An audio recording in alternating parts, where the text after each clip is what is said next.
啊，古月他说的讲你丫头嘛呗，累啥你的，这谁都够累的。为啥说的讲你？谁里为啥听你的讲你？啊，够努力的一呗。啊，努力的努了，先毕业ပုံစံလေးထည့်ပြပြီးဗီဒီယိုတွေရိုက် line တွေပေါ်တင်တက်တော်တွေပေါ်တင်အဟုတ်ကြီးတွေကြီးချွေတွေတွဲတဲ့ငွေတွဲတဲ့လူထင်ကြီးရလောက်အလုတ်တွေမြန်မာပြည်သားတွေဟိုနားလေးအလုတ်ထည့်ပေးလိုက်တရက်နေ့နဲ့အလုတ်ထုတ်လိုက်ပွဲသားကားတွေသူတို့ယူသွားလိုက်ဒုက္ခရောက်လို့လာတဲ့လူတွေကိုဒုက္ခမချိဘဝပြက်နေတဲ့လူတွေစီကမရအောင်ငွေတွေညှစ်ပြီးလိမ်ပြီးတော့ကိုကြိုးချပြီးကြီးပွားနေကုန်ကြတာကိုရွာသူရွာသားတွေကတော့လိန်နေတစိမ့်လိုပိုလိန်နေဘေးကောင်းမှယုံလုံးမရဘူးလမ်းဘေးမှာပြစ်ထားခဲ့တာတွေတပုံကြီးနောက်ဆုံးပတ်စံလာတာတွေပါထုတ်ပေးပြီးတော့လာတာမပေးခြင်းလို့ရဲခေါ်ဖမ်းခိုင်းတဲ့ပွဲသားတွေပါရှိသေးအကုန်လုံးကစောက်ကျင်ဘေးပွဲသားမှစောက်ကျင်မကောင်းဘူးကောင်းတယ်ဆိုတာတစ်လုံးနှလုံးလောက်ကိုကောင်းပြလိုက်တာပြီးရင်အကုန်လိန်စားနေတာ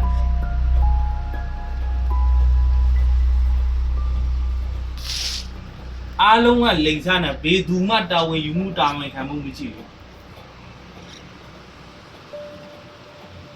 အခုဆိုအကိုတွေရှိတယ်အလုပ်တွေဒီလောက်အများကြီးပဲကိုဘွားကိုပြတ်တယ်ဘွားမပြတ်တာ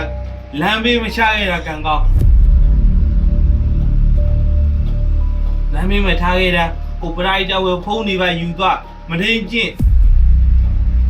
လူသက်အလောင်းဖြောက်လှုပ်ရှင်တိုင်းလှုပ်နေတာမလေးရှားမှာဖြစ်ပြနေတာမြန်မာပြည်သားတွေသူများနိုင်ငံသားတွေလှုပ်နေအောင်မြန်မာပြည်သားတွေကပဲလှုပ်နေဘလောက်ပြောနားမလဲဘူး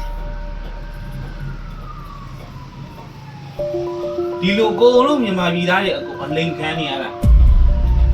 မကြည့်လို့ငွေတိုးတွေနဲ့တက်လာတယ်ဝေသားတွေကအလုတ်ထည့်ပြီးမြပွဲသားကတောင်းတယ်ဟိုအလုတ်မှာတလားလောက်နေလိုက်အလုတ်ထိုးလိုက်နောက်တစ်လုတ်ထပ်ပြောင်းပွဲသားကထပ်ယူကောင်းတို့ဟူနာရောက်ဟူနာကောင်းတို့ဒီနာကောင်းတို့နဲ့ဘဝပြက်ပြီးဘဝပြက်မကြည့်တဲ့ကြားတဲ့ချိတာလေးတွေကုံပေါင်နှံရောင်းချပြီးတော့ပွဲသားကကြီးပြီးနောက်ဆုံးကိုမြန်မာပြည်သားချင်းကိုစိတ်တော့ကိုမြန်မာပြည်သားချင်းရဲ့ရုံမှာအကုန်လုံးခံရတာကိုမြန်မာပြည်သားတွေကိုမြန်မာပြည်သားပွဲသားအေးချင်းဆိုတဲ့ကောင်လေးအောက်တန်းကြပြီးတော့မချိတဲ့ငွေတွေညှစ်ထုတ်ပြီးကိုကြိုးချနေကြတာပြူစင်းဘယ်သူမှမချိဘူးဒီကာလမှာကိုရီဘလောက်ပဲကောင်းကိုရီဘောကောင်းတဲ့သူမရှိဘူးပတ်စံတွေကြွားကြမယ်ချွေတွေကြွားမယ်ကားတွေကြွားမယ်ပွဲသားတွေကြီးလဲဟာသူတို့ကောင်းကြီးတွေသူတို့လောက်ရုပ်မာတာသူတို့လောက်ရုပ်ညံ့တာသူတို့လောက်အောက်တန်းကြတာသူတို့ပဲကြည့်တယ်လိုင်းပေါ်မှာသူတော်ကောင်းပြနေတာအပြင်မှာရုပ်မာနေတာတက်တော့ဗီဒီယိုထဲမှာတော့ဟာလိန်မာအကြောင်းဘလောက်ကောင်းကြောင်းအပြင်မှာသူတို့လက်ထဲအဲ့ဒီလူရောက်သွားကြီးထားရစေဆေးရသွားလှုပ်ဆိုမလှုပ်နဲ့ထိုင်ဆိုထိုင်အဲ့လိုထားလာတာပွဲသားတိုင်းထားလာတာတယောက်တည်းမဟုတ်ဘူးဘေးပွဲသားမှပါဇက်ကပဲကောင်းပြတယ်လက်တွေ့မကောင်းသူတို့လက်ထဲရောက်သွားတယ်ပွဲသားတိုင်းတဲ့သူတို့လက်ထဲရောက်သွားတယ်သူတို့